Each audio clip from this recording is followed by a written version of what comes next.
Hey everyone, today we're going to talk about something uncomfortable. We're diving into silent pleasures, and yeah, that means talking about the stories we are so afraid to tell, the ones society just shoves into the shadows. So let's start with a big question right off the bat. Why are some topics just unspeakable? I mean, really think about it. What makes something so taboo that we collectively decide, nope, not going to talk about that? Well, that very question is what Nokubonga Kubheka's incredible collection, Silent Pleasures, is all about.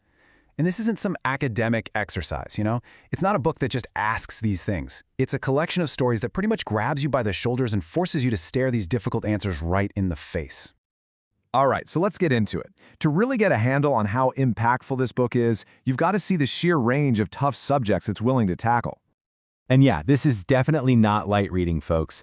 We're talking about silence and taboo, the gritty reality of power dynamics and abuse, the fragility of mental health, and of course, the incredibly complex, often painful relationships inside families. Every single one of these is like a deep dive into a part of life that, let's be honest, we'd rather just pretend isn't there.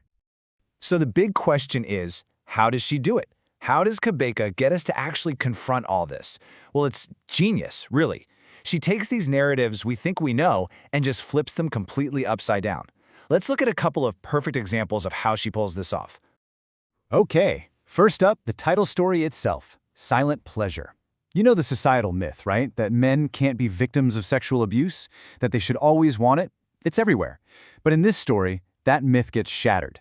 We see a male protagonist who's being manipulated, systematically, by a female abuser. And what's so powerful is that he's trapped not just by her actions, but by this crushing weight of what society expects a man to be. And this is so central to what the author's trying to do. It's not just shock value, no way. It's a very intentional role reversal. The whole point is to make us, the readers, stop and really question our own built-in biases about vulnerability and power. Who gets to be the victim? Who's the one in control? The story messes with those assumptions. She keeps this up in the next story, Love is a Man's Solution. Here, the target is the idealized version of fatherhood, the romantic, picture-perfect role. But the story slams that against a much harsher reality. We see this father who is just completely overwhelmed. He's exhausted, he's scared, and he's totally isolated as the main caregiver because his wife is going through a severe postpartum depression crisis.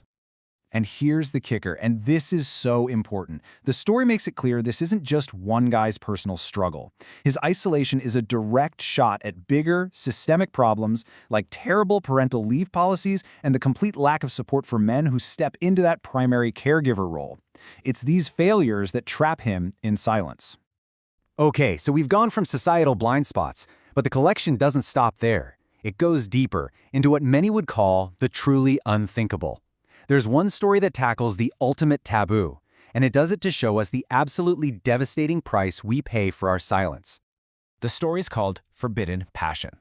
And it goes there. It explores the deeply unsettling reality of an incestuous relationship between two siblings. Now, the story isn't asking you to approve of it. Not at all. Instead, it's asking a much more difficult question. What happens when something like this is allowed to exist, completely hidden in the shadows? And the answer to that question, it's catastrophic for everyone involved. When the secret comes out, the community doesn't try to understand or heal. Nope, they just want a scapegoat. They publicly humiliate the parents. They form a mob, and in the end, they murder one of the siblings. And this is the story's chilling message, right? Ignoring the unthinkable doesn't make it disappear. It just lets it fester in the dark until it explodes into violence. Wow. So after walking through all of these incredibly heavy themes, you have to step back and ask, okay, what's the point? Why are these stories, these really uncomfortable stories, so important to tell? Well, Kubheka's method is actually this really brilliant three-part strategy. First, she subverts our norms. She flips everything we think we know on its head. Then she forces us to reflect, to look at these raw, realistic struggles and see them as a critique of our own society's blind spots. And finally, she shows us the consequences. She makes it crystal clear that our silence isn't harmless, it's actively destructive. And ultimately, that's what makes this collection so vital. It's so much more than just a bunch of shocking stories. It's a tool. It's designed to make us think critically, to really engage with the messiest, most complex parts of being human. And that brings us full circle, right back to where we began. If these stories make us uncomfortable, if they make you squirm in your seat, well, isn't that kind of the whole point? Maybe that discomfort is the necessary first step toward finally breaking the silence.